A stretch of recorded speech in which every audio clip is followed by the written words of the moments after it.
Hello, and welcome everybody to the National Trends in Disability Employment, or nTIDE, Lunch and Learn series. Just a few housekeeping items before we begin. This webinar is being recorded.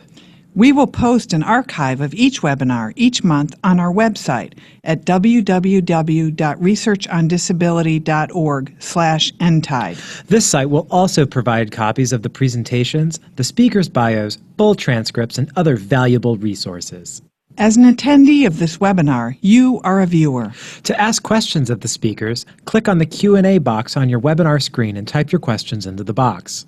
Speakers will review these questions and provide answers during the last section of the webinar. Some questions may be answered directly in the Q&A box. If you have any questions following this recording, please contact us at disability.statistics@unh.edu or toll free at 866-538-9521 for more information. Thanks for joining us. Enjoy today's webinar. Good day, everybody. This is John O'Neill from the Kessler Foundation. I want to welcome you to our Lunch and Learn webinar. I am standing in for Andrew Houghtonville, who is on vacation this week. Next slide, please. The nTIDE Lunch and Learn is a joint effort between the University of New Hampshire, the Kessler Foundation, and the Association for University Centers on Disability. It occurs at noon Eastern Time on the first Friday of each month with the release of the nTIDE report. And this project is in part funded by the Rehabilitation Research and Training Center on Employment Policy and Measurement, which is funded by NIDE. Next slide, please.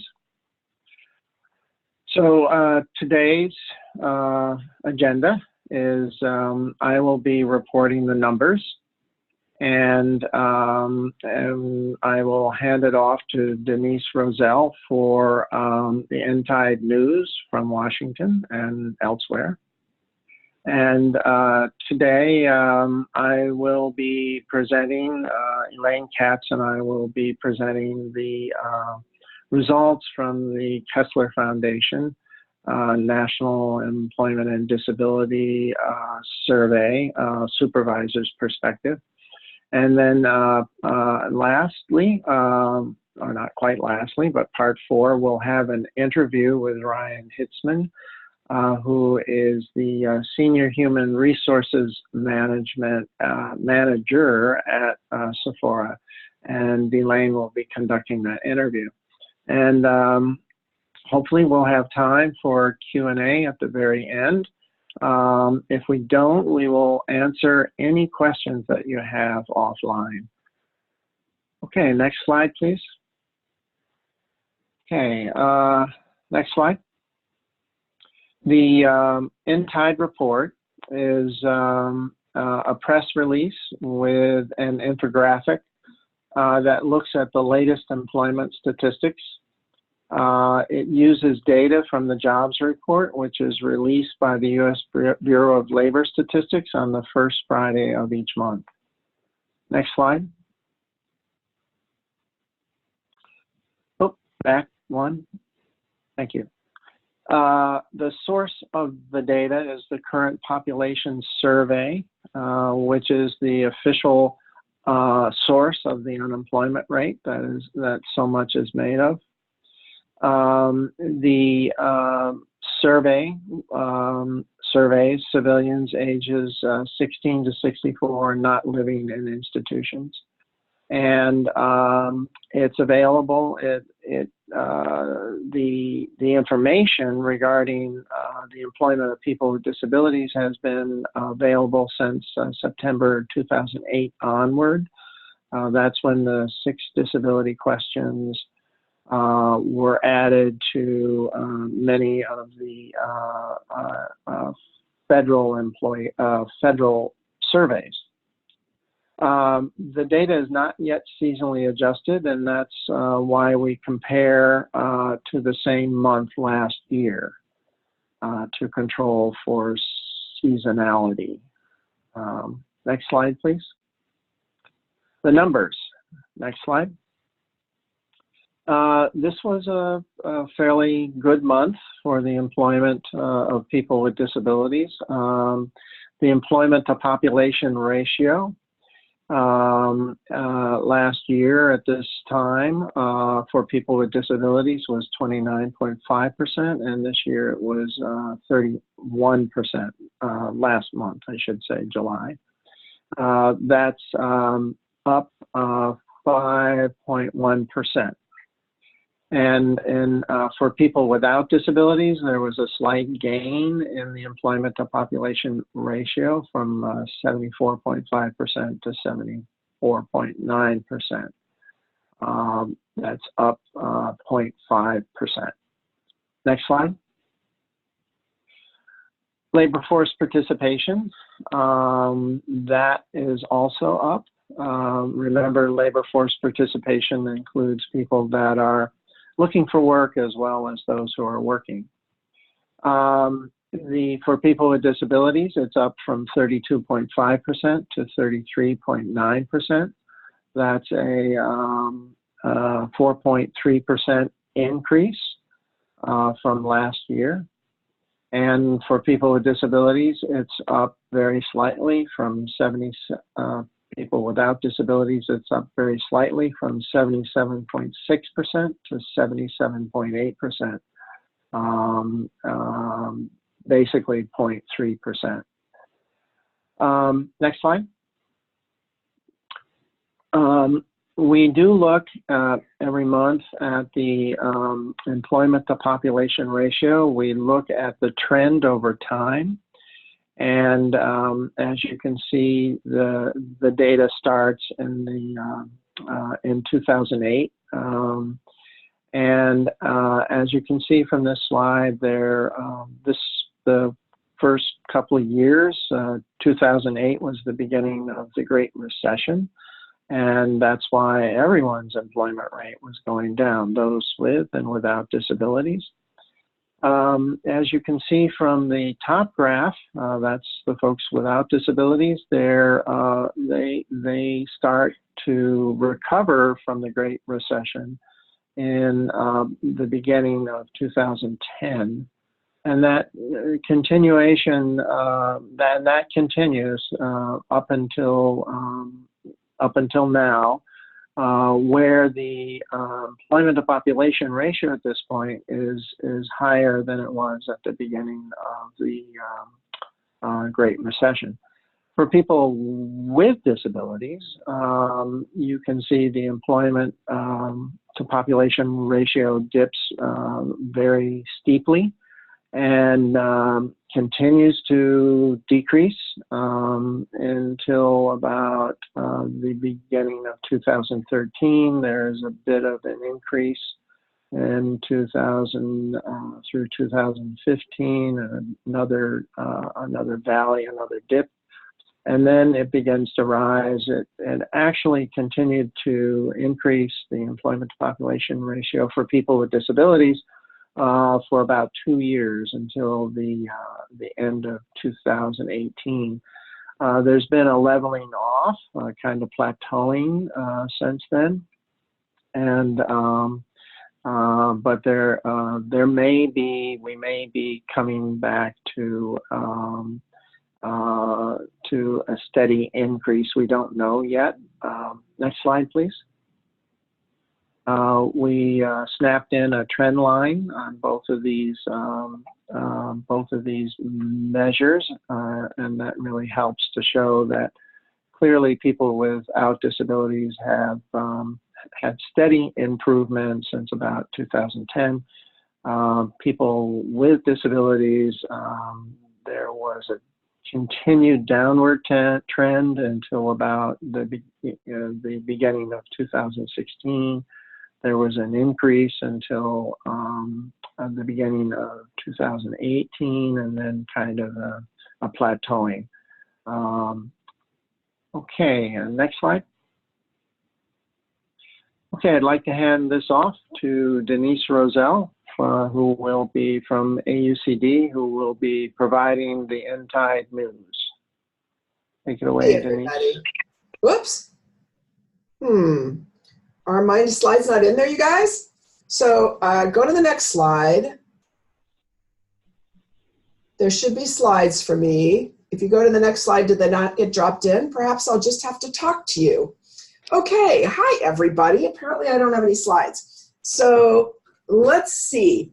The first thing that would have been, usually we start off by talking about the federal policy update. What's going on in federal policy today and through August. If you haven't heard, Congress is on recess. Believe me, we here in DC have all heard that Congress is on recess. The Senate finally left yesterday, and they won't be back until after Labor Day.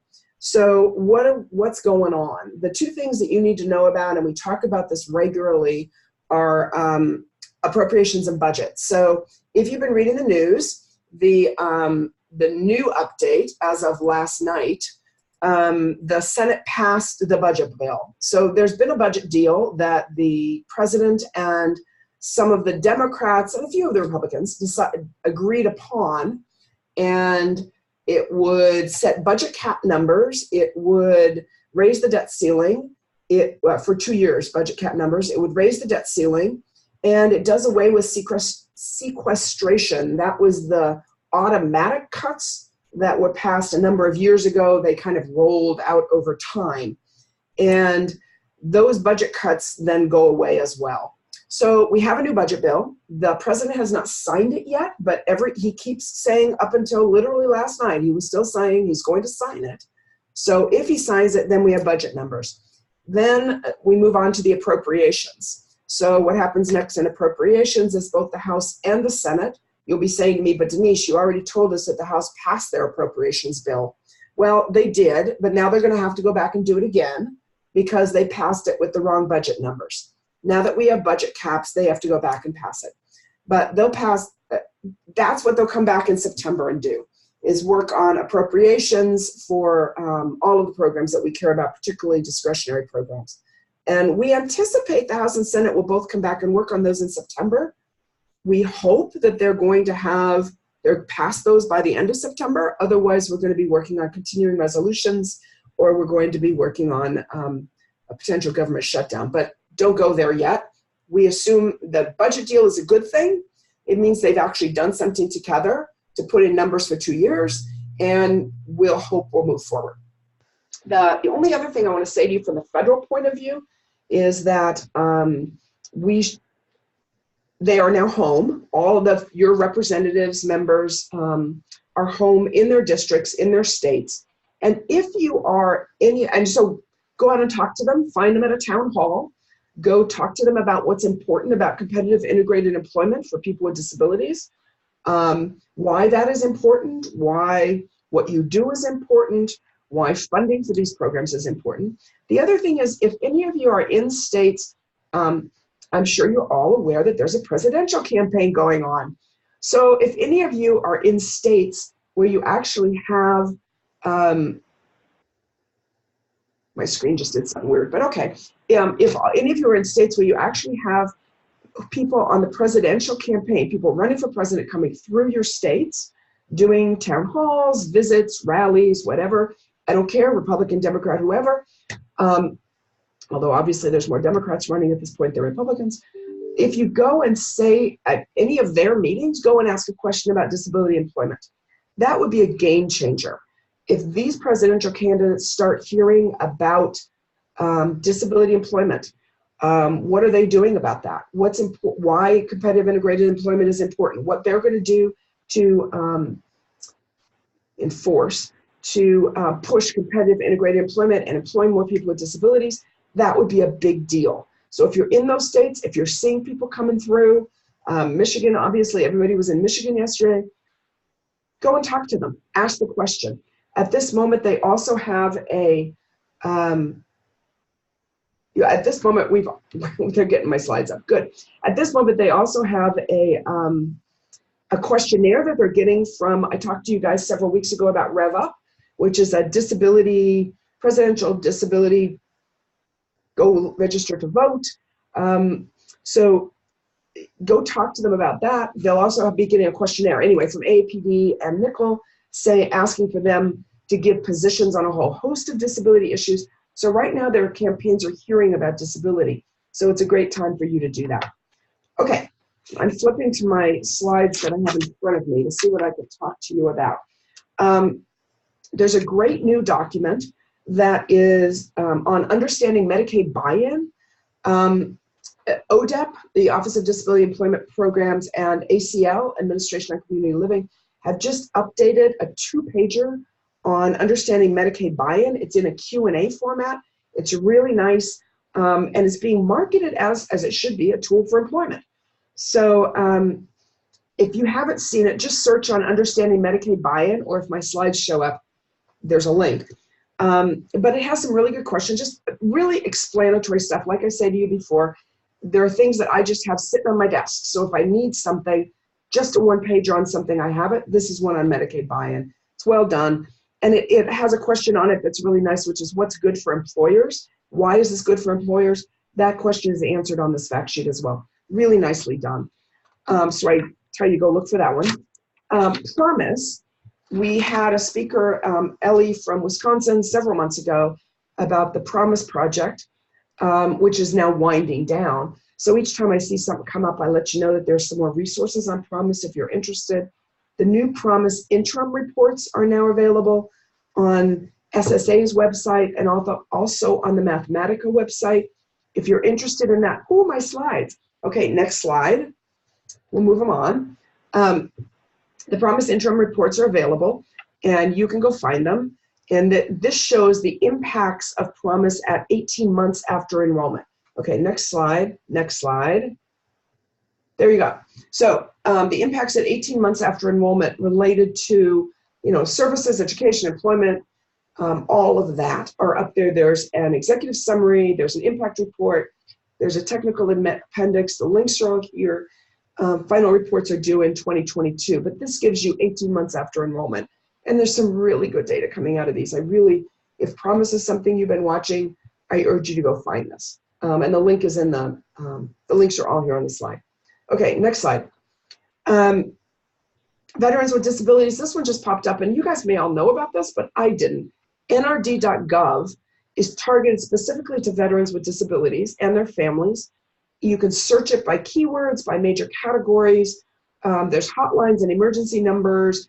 All of these programs are vetted by the NRD staff folks, and it is supported by Department of Defense, VA, and Labor.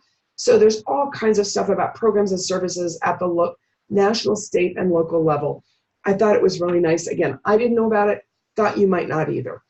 And clearly veterans are an increasing part of the disability community these days. Okay, next slide. Excuse me. This is another new one. This is in the Journal of Disability Policy Studies. It's from some of the folks at Mathematica. Federal and state expenditures for working age people with disabilities in fiscal year 2014. It's Gina Livermore and other folks at Mathematica. What they've looked at is they've totaled expenditures of each program, SSI, SSDI, Medicaid, Medicare, other programs, and the amounts that are being paid out for working age people with disabilities. I thought it was interesting. I will leave it to, I've always said I'm the policy geek and you guys are some of you are more the research people. I will leave it to some of you to interpret this and get back to me about what it means for policy.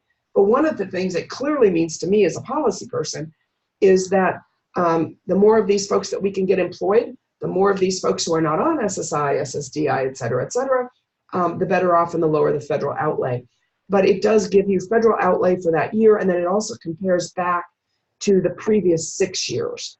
So for those of you who are research geeks and really like the numbers, this is another set that's just out from Mathematica and is going to be in Journal of Disability Policy Studies. Okay, next.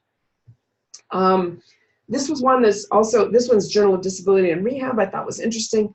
I don't always talk about, I try to give you some articles across the board on a variety of disabilities. This one's spinal cord injury.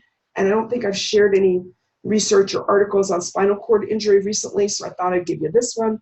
It's a qualitative lit review and looks at, again, I'm not sure these are surprising, but it was interesting to me that we need, and I don't think it's a surprise to you, broader employment outcomes beyond just the employment rate, which is what we basically use as that gold standard, that there's lack of consistency in reporting. So variety of the literature and the themes that came up judge differently based on time since injury or ethnicity and how you categorize those things, and that there's a lack of research on people with newly acquired spinal cord injury versus folks who have had it for a long time. So there's some arrows here on new research that we might want to be doing.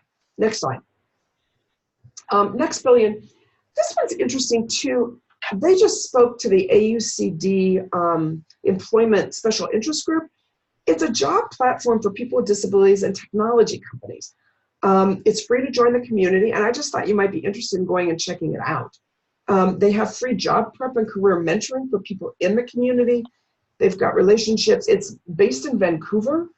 It's an all online job platform. And there's lots of the tech companies who are really trying to match trying to do a better job at disability inclusion. So this is one of the places, and I thought you might find it of interest. There's a link to them up above. I made the mistake, it's nextbillion.org, not .com. So when you go looking for them, that's important. Next slide. There's a webinar series coming up on career and tech ed. I've talked to you guys before about the changes that are in the Carl Perkins Act, most recent reauthorization, that adds a bunch of emphasis on students with disabilities. Students with disabilities have always been eligible for career and tech ed under Perkins, but there's some new language that's really good around disability in this new in the legislation when it was reauthorized. There's a definition of UDL. There's a whole bunch of interesting stuff. So there's a 5-series webinar that nTIDE and ACTE, Association of Career and Tech Ed, and Penn State are running. This is the first one coming up the end of the month, but this is how you link into it. And I thought we need to do, this is on both sides. You know, the career and tech ed folks haven't always paid much attention to disability, but frankly, we in the disability community haven't paid enough attention to what's available in career and tech ed either. And so I thought this was a nice way to come together between nTIDE and ACTE to help improve that. So I thought this was a nice one too. Next one. Next slide. Disability Inclusion.net, I don't know if you've seen this. It popped up in my email, and I really urge you to go look at it. It's a group of foundations who are pooling $10 million to be used toward disability inclusion over the next 5 years. It includes Ford. As a matter of fact, the president of Ford and president of Robert Wood Johnson are the two chairs, and they're trying to see how leaders are looking about disability inclusion. I pulled it off of LinkedIn because there was a LinkedIn article about it, but it's showing up in a bunch of interesting places. There was an email from RWJ, but it's showing up in some non-disability places, which is good, reaching out to talk about disability inclusion. So I think it's something, and there's money attached to it, which also is always good. So watching this and trying to see what it is they're looking for. They're looking for a program officer now. They haven't put out any grant applications, RFPs or anything yet, but to keep an eye on it, I think is important. And for those of you on the phone from researchers and folks, I think this could be an interesting one, and it's getting a foundation eye on inclusion. This is always a good thing. Okay, last slide, I think. Let's see, next one. Yep, Excellence on Disability Inclusion Award. This is from ODEP and OFCCP. It's a new program awarding federal contractors who go above and beyond on recruiting, hiring, retaining, and advancing individuals with disabilities in the workplace. And they're going to use the winners to showcase successful programs, best practices. There's a nomination form. There are certain things certain qualifications you have to meet because it's OFCCP. But if we could highlight some of the folks who are doing it really right, the federal contractors who are doing it really right, again, I think that's a big deal. And the fact that ODEP is involved in this, I thought was really important. That's the end of mine, I think. Next slide. I think I toss it back to John. Yes. So I'm going to toss this back to John and Elaine, who are obviously friends of ours on this broadcast and here all the time, but are talking today about a study that they've done as our highlighted guest speakers. So Elaine and John, I'm tossing it back to you. Thank you, Denise. Next slide, please. I'm going to review some of the top-line results from the Kessler Foundation National Employment and Disabilities Survey, where we surveyed supervisors. And we did that purposefully, or we purposely avoided HR folks and CEOs because we wanted to get the perspective of people that are on the ground, having to recruit, hire, onboard folks with disabilities. Next slide. The purpose, the objective of the survey was to identify practices used by employers to increase employment of people with disabilities. And we also wanted to look at the effectiveness of these practices. As part of the survey, we also collected a lot of qualitative information, which we won't be focusing on today. That's still in analysis, and we also wanted to take a closer look at upper level management's commitment to people with disabilities. The survey was of over 6,500 supervisors across the country, drawn from a Qualtrics business-to-business panel. The areas that we looked at were recruiting and hiring, onboarding and training, retention and accommodations. Within each area, we looked at processes and practices, and those processes and practices, their effectiveness. We also asked supervisors and upper level management questions. As you can see from this slide, there's a nice representation of supervisors from small, medium, and large corporations. Next slide.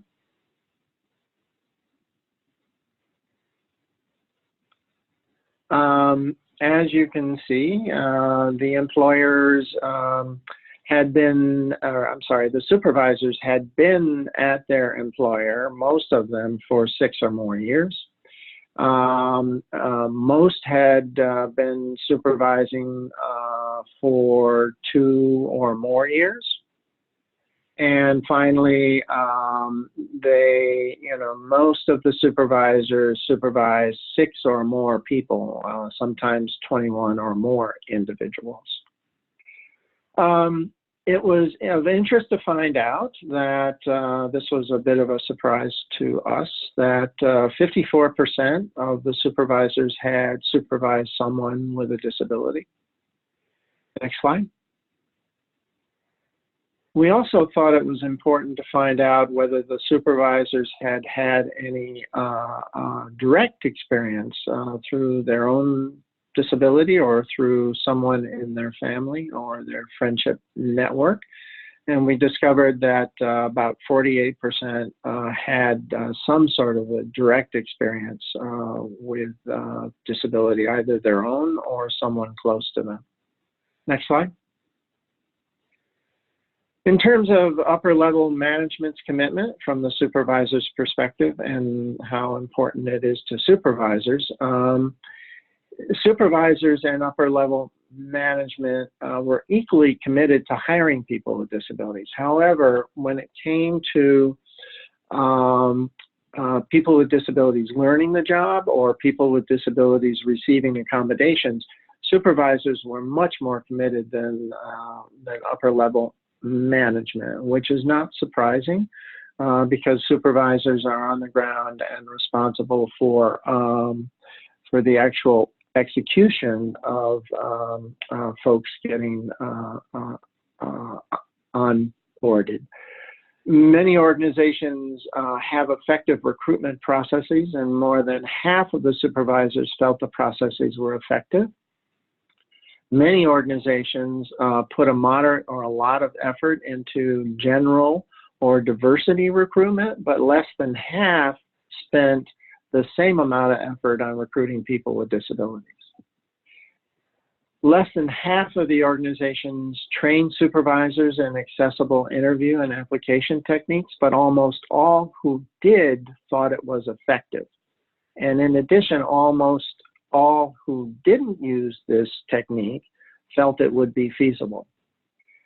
In terms of less than a third of the businesses partnered with disability organizations to recruit people with disabilities, but almost all who did found them effective. And those who didn't partner, many of them felt it would be feasible to do so. Next slide. More than half of the businesses set diversity training goals, but only a quarter set disability hiring goals. And also only 12% of the organizations included disability in their diversity initiatives. Next slide. In terms of accommodations, a large proportion of organizations have accommodation request processes, and most think they're effective. Very few organizations had centralized accommodation funds, but almost all who did thought they were effective. Many organizations use flexible work schedules as an accommodation, and almost all felt that they were generally effective and effective for people with disabilities. Next slide. Many organizations use working from home as an accommodation, and almost all think that it is generally effective and effective for people with disabilities. Less than half of the businesses use job sharing as an accommodation, but almost all think it is generally effective and effective for people with disabilities, that is, those who use it. Next slide. Virtually all businesses use supervisors and employees to provide on-site training for people with disabilities, for people generally, and they all feel it was effective for people with disabilities. Almost all businesses use job shadowing for training, and many think it is generally effective and effective for people with disabilities. Next slide. Less than half of the businesses use short-term outside assistance for training, but those who do think it's generally effective and effective for people with disabilities. Next slide. Organizational factors that are related to supervisors feeling that the recruitment process works. Here we find that commitment of upper level management is, to hiring people with disabilities is really important. More effort at recruiting is also, recruiting people with disabilities is related, and partnering with disability organizations is related to the effectiveness of recruitment. And inclusion of people with disabilities in diversity hiring goals is also seen by supervisors as when the recruitment process is effective. Now, what individual characteristics of the supervisors are related to their commitment to hiring people with disabilities? If they have personal experience with disabilities, if they have supervised people with disabilities in the past, and if they are supervising more than 5 folks. African Americans are more committed to hiring people with disabilities than whites, and women are more committed to hiring people with disabilities than men. Okay, next slide. I'd like to now turn this over to Elaine, who will be interviewing Ryan Hitzman. Thank you very much. So we're really pleased today to have Ryan Hitzman with us, who's the Senior Human Resource Manager at Sephora, as our guest for this month's nTIDE. Ryan has more than 15 years of human resources leadership experience with companies such as Shell, Toyota, and now Sephora. Ryan joined Sephora nearly 3 years ago to launch a new Southeast Regional Distribution Center in Olive Branch, Mississippi, which services Sephora's e-commerce and retail stores. As part of the Southeast launch, Ryan championed a large-scale hiring initiative of people with disabilities, leading Sephora's Olive Branch location to hire more people with disabilities than any other employer in the state of Mississippi. And that earned Sephora Employer of the Year honors from the state. Ryan has recently relocated to Las Vegas to open Sephora's new Western region distribution hub and implement a similar hiring initiative for individuals with disabilities there. Wow, that's a terrific set of accomplishments. Thank you for being with us today, Ryan. Thank you so much for having me. I'm excited to be here. You know, we often hear that businesses are reluctant to hire individuals with disabilities, but it doesn't seem to be that way for Sephora. Sounds like having employees with disabilities has been really successful for your business. How did you get involved in employing such a large number of people with disabilities in your supply chain operations? Yeah, so with the unemployment rate hovering at historical lows, just below 4%, I think the most recent numbers were 3.7%. Unemployment, it creates a significant business challenge for us to staff our distribution centers. Our distribution centers require an extremely large number of employees in order to meet our e-commerce demands and also to ship Sephora products to our retail stores. And so our executive team is always looking at alternative staffing strategies that can help us meet business goals and non-traditional staffing strategies such as hiring people with disabilities. And fortunately, one of our key leaders had taken notice of the success that Walgreens has had in employing people with disabilities at over one third of their distribution centers are staffed with PWDs. And so I was fortunate enough to be part of the Sephora pilot location down in Olive Branch, Mississippi. And we've experienced tremendous success with that location so far. That sounds wonderful. So, you know, it sounds to me like you've had such success at that location that now I've heard, and you can talk a little bit more about it in a minute, that now you're moving it to other distribution centers. So tell us a little bit about why that's been so successful for you and why you're moving it to across the country. Sure. So there's really three critical components that have made the program successful for us. The first one is creating a pipeline, because you don't have an initiative or a program like this without a pipeline. And partnering with our local VR in each state is critical to create that pipeline and partner with local advocacy groups. And then the second component would be setting the expectation up front that it's not a charity, it's an equal work for equal pay model, which brings a lot of credibility to the program within our facilities. And then the third piece is creating a long-term on-the-job training program that creates a pathway to full-time employment. And so those three components have been critical for us. And due to the success at the Olive Branch location, which we are fastly approaching our goal of 100 individuals with disabilities at that building, we have decided to launch it at our Las Vegas, Nevada facility. And we've also recently launched it at our Salt Lake City facility as well. So very excited to continue the momentum that we have going with the program. So what are your, do you have hiring goals as a company for looking at a percentage or numbers that you would like to hire as you move forward in this initiative? Mm-hmm. Yeah, so we don't necessarily have a hard target, but we have set a soft target of 30% within our distribution centers. And what we want to focus on is quality over quantity, and then focus on a really good on-the-job training program, focus on putting together a robust pipeline, and then we feel like the numbers will take care of themselves. So we say 30%, but if it goes above 30%, we are willing to continue to shoot for the skies there. And then, you know, if we continue to hover a little bit below 30%, we're not going to get down on ourselves. We're just going to continue to tackle this day to day and look for good, talented individuals with disabilities that are a good fit for Sephora and just looking to work. Well, that's the important part, is finding the right employee for the right job that then allows you to move forward in your business.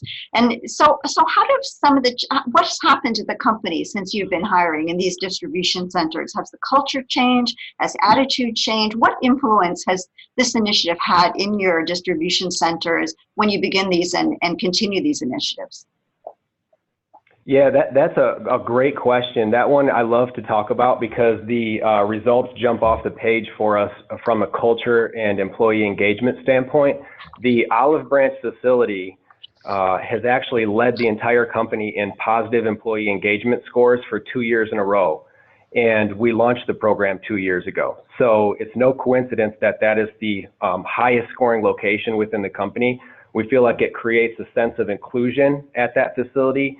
Our individuals with disabilities work side by side with those people without disabilities. It's the equal work, equal pay philosophy that I mentioned earlier, and all that rolls up to employee engagement scores that are through the roof. And so I would expect those trends to continue. And it'll be interesting to see when we do scale this program up in our Las Vegas facility and also our Salt Lake City facility. It'll be fun to watch how those employee engagement scores rise as well. Wow, that's amazing. And how about the supervisors there? Because you just heard a little bit about our survey that, you know, performance is really important to the supervisors. Have you seen any change in how supervisors relate to their whole team now? Changes in any of their style as a result of hiring people with disabilities? Absolutely. Yeah, we've had supervisors who have actually told us going into this initiative, they were hesitant or they had preconceived notions about how it is to manage and work and lead individuals with disabilities. And the really cool thing is we've done some focus groups and we've done some studies, and they've actually come back to us and told us it's made them a better leader. It's made them more patient. It's made them less assuming. And I think it's brought a certain level of strength to our supervisors and managers to have an initiative like this. And so we're going to be looking at similar studies out here in Las Vegas as we launch and scale this program up here, and we'll do similar studies over in Salt Lake City. But the Olive Branch team has made it perfectly clear to us that it's made them better leaders having this type of initiative in place. Well, that's great to hear, because when the provider side, the nonprofits talk to businesses, that's one of the things that they say is that, you know, when you have a more diverse workforce, especially with people with disabilities or people of color, it really does change the company, and it allows more creative juices to flow, if you will, more innovation, become more cohesive of the team. So that's really great to hear it directly from the employer. I'm sure those listening find that really important. What else has people with disabilities done for your business? We've talked a little bit about how many people you looking to hire or you plan to hire, but are there other changes that you see in the horizon as this initiative moves forward as well?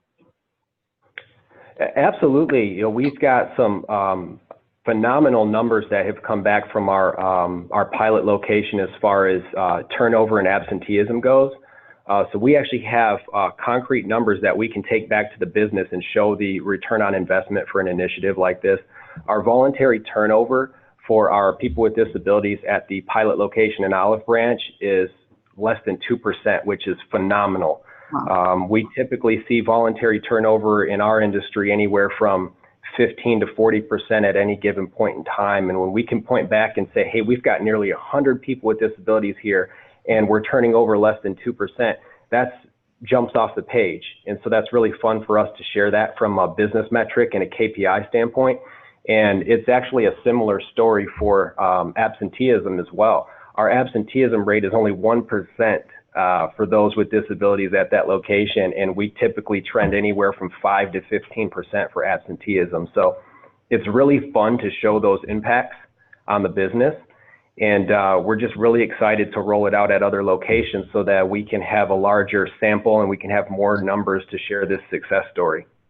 Well, that's great. I mean, again, we talk about people with disabilities being hired and really being dedicated to their job and wanting to show up every day. There are stories of people showing up in the snow, even they didn't even realize facilities were closed. So that's great to hear. How about the productivity? You know, you mentioned something about equal pay for equal work. And how do you dispel the myth there that people with disabilities are able to handle the tasks that are assigned to them?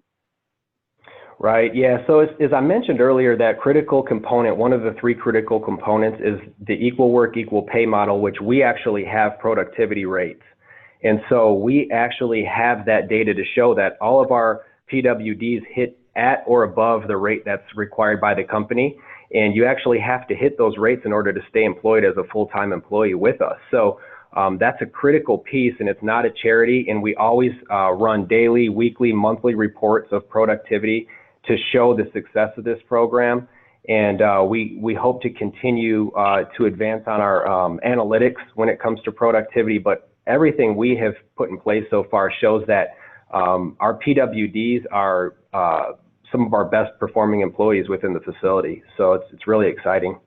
That is exciting, and it's you know, as a model employer in this field, you're really showing the leadership that a combination of Sephora and the help you've gotten to push of hiring initiatives ahead. As John mentioned earlier in our survey, supervisor survey, we found that a third of businesses partnered with these community organizations to help them recruit people with disabilities. And when they did, they found it really critical and they found it effective. And I know Sephora has worked with Viability, which is based in Massachusetts, and they've helped you launch some of these initiatives. And I'd like you to talk a little bit about why this partnership has been so helpful and vital to the success of your initiatives. Mm-hmm. Absolutely. The partnership with Viability, I don't think we could have successfully launched this program without them. It was the first time to launch a program like this, so we were into uncharted territory, uncharted waters. Viability really helped us out in two key areas. The first one being curriculum development. So they helped us put together the on-the-job training program that creates that pathway to full-time employment for all of our PWDs. And the other piece is they help plug us into the state vocational rehab department and all the local advocacy groups in order to create a pipeline. So with those two key pieces and partnering with Viability is what allowed us to be so successful in Olive Branch. Mm-hmm. What would you suggest to businesses that want to start these kinds of initiatives? What have you learned and see as key to getting these things going in companies? Mm-hmm. Yeah, so I mean, first and foremost, you need an executive sponsor. You need an executive champion, and not just at the local field level, but all the way up to the C-suite. I think if you can get that type of leadership buy-in, it cascades and trickles down and permeates throughout the organization. It gets everybody excited. It gets everybody behind it. And I don't think you can be successful if you don't have an executive champion for it. Mm-hmm. And that'd be my first and foremost, that's the most critical piece to get something like this launched. The second piece would be go into it with an open mind and throw out all the preconceived notions out the window. It does not slow down business. It doesn't create an uptick in workers' comp. It does not create an uptick with accommodations. We've been astounded at how few accommodation requests we've actually had. I think with our almost 100 PWDs in Olive Branch, we may have done 2 or 3 minor accommodations that we're more than happy to do. So I think, you know, keeping that open mind is really important for companies as well. I know you talk about so much success you've had at your Olive Branch location. Can you give us 1 or 2 examples of some success stories of people that have come in and really done well working for Sephora? Mm-hmm. Yeah, I mean, that's a tough one because we have so many to share. We've already had, since we launched the program 2 years ago, we've already had 6 people have received promotions.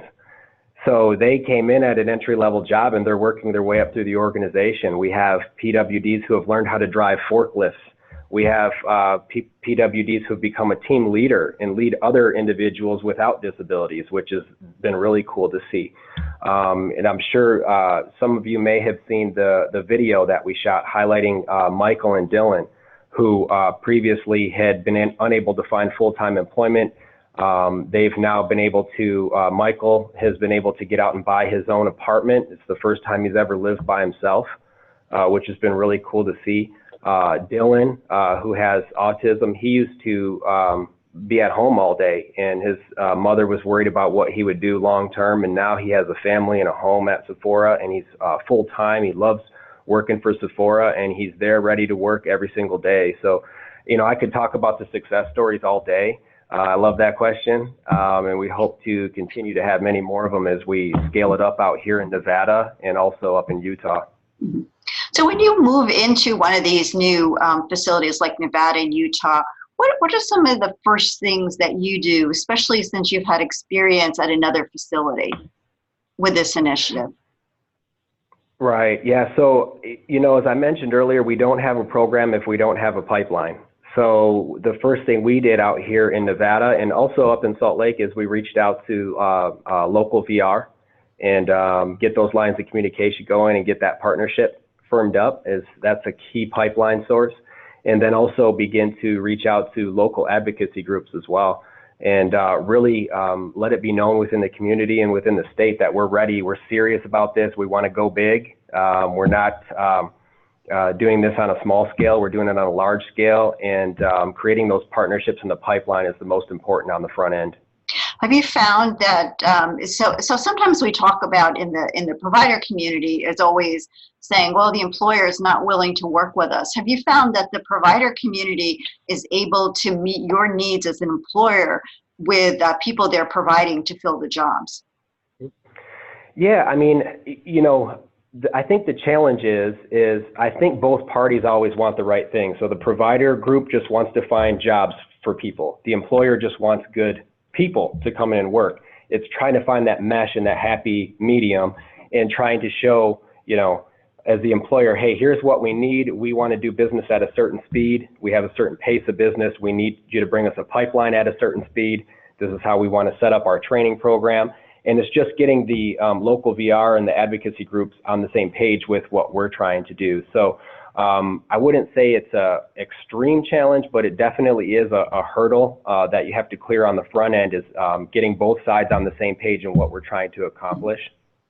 So when you go into these new communities, as an employer, do you depend on a group like Viability as your consultant to come in and help you establish those relationships, or are you able, as having a local HR resource within your own company, really handle some of the local hiring?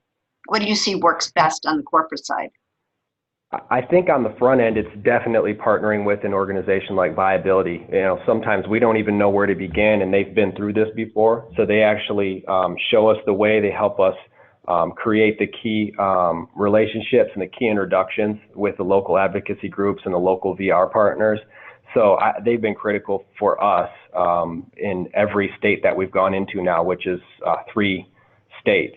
And so I think that it's critical to partner up with an organization like that. Now, you know, maybe down the road, as we continue to launch into more states and more locations, I think our local HR organization will have more expertise to maybe do more of that launch organically. But, you know, where we are in the process right now, Viability is a critical component for us. Thank you, Ryan. We could talk a lot more, but I'm just going to ask the host if we've gotten any questions in. Yeah, we have. We have a question, several specific questions, but one in particular. Someone was very positive about your efforts, Ryan, and they also wondered, as you were rolling out the program, what were the initial reactions, any challenges from supervisors, hiring managers, etc.? Mm-hmm. Yeah, I mean, you know, as I mentioned earlier, there's always a certain degree of hesitation when you're going into the unknown. So I think, you know, a lot of our supervisors would rather just hire someone without a disability who is a seasoned warehouse or distribution center employee. So on the front end, we certainly had those hesitations. But, you know, in doing a number of informative sessions and showing the successes that other companies have had, our supervisors came around quickly. And, you know, as we continued to bring more and more PWDs into the building, and they saw how good of employees they are and how robust of a talent pool it is, I think they were sold and they gained buy-in over time. So it is a little bit of a hurdle on the front end with preconceived notions, but you can get over that hurdle quickly. Mm-hmm. Another person asked, what were the effects on other employees, particularly the job training for individuals with disabilities? Mm-hmm. Yeah, I mean, as I mentioned earlier, it really creates a sense of inclusion across the facility. It creates a sense of a higher purpose. And, you know, when we looked at our employee engagement scores for the pilot location, they were off the charts. And, you know, like I mentioned, the 2 years of employee engagement scores have been the highest in the company. So it definitely permeates throughout the other employees. It permeates throughout the ones who are training and involved in the program. And I think it's a common theme for us is that it just makes us all a better person and a better environment overall. And there was some also, we're getting a lot of questions. That's great. Good. It is great. Glad to know I didn't put everybody to sleep. That's good. No, you did not. One person would like to know a couple of examples of the accommodations that you might have used. You said there weren't many necessary, but.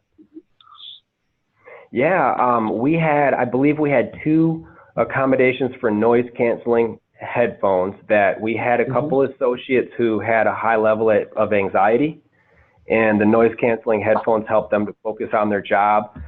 It did not create any safety issues for us. They only wear them at their immediate station when they're performing their job, and it helps them focus and zero in on that. Outside of those noise canceling headphones, I honestly can't remember too many other accommodations, to be honest with you. Okay. There's also someone who asked, the 2% versus the 15 to 40% in terms of, I guess that's turnover. Why you thought that why that difference existed? Well, I mean, one of the coolest things about this initiative is we realize how much loyalty there is from our individuals with disabilities. Those who come to work for Sephora, they're so appreciative for the opportunity. They feel like they have finally found a home. They feel like they're part of a family, and we certainly treat them that way. And it creates just a resounding feeling of loyalty where they wouldn't even want to test the waters outside of the Sephora doors because they kind of found what we call a destination employer. That's what we strive to be. And it jumps off the page when you look at those sub 2% voluntary turnover numbers. Okay. There's also someone who wondered where they might be able to get the video you referred to. If you don't know offhand, you could send that to us and we can see that that person gets the link. Oh, absolutely. It's actually out there on YouTube. So you can go on YouTube and type in Sephora enabling a workforce with disabilities. Great. And I think it has, gosh, almost 7,000 views now, but yeah, more than welcome to view it out there. You're going to have about 7,100 soon. Nice. It's an awesome video. Yeah.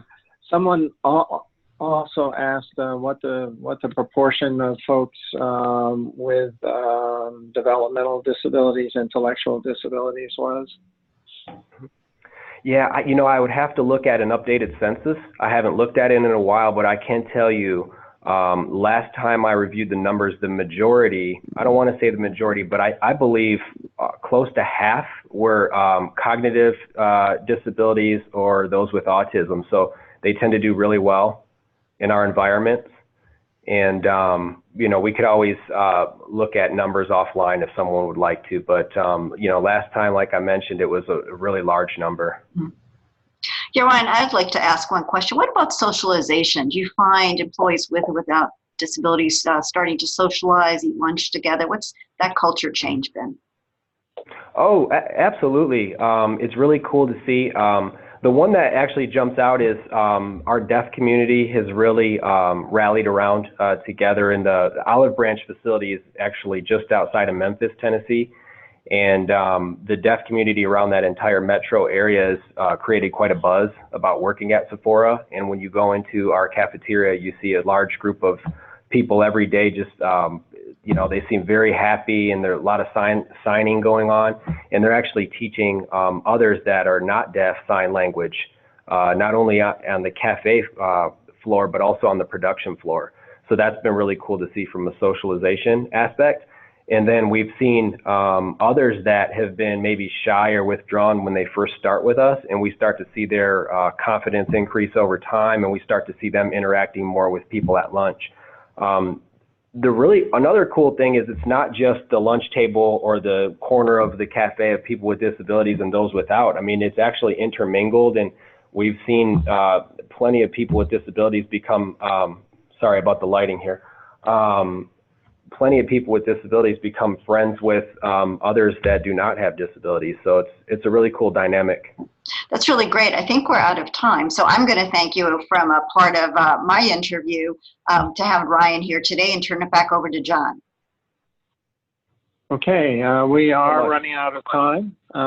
We will try and answer any questions that came in offline, and I want to thank everyone for coming today. There is a takeaway survey to tell us what you thought of the Lunch and Learn, and if you need to contact us, the information is on the screen. So thank you everyone for participating. Thanks for having me. Thank you. Bye-bye.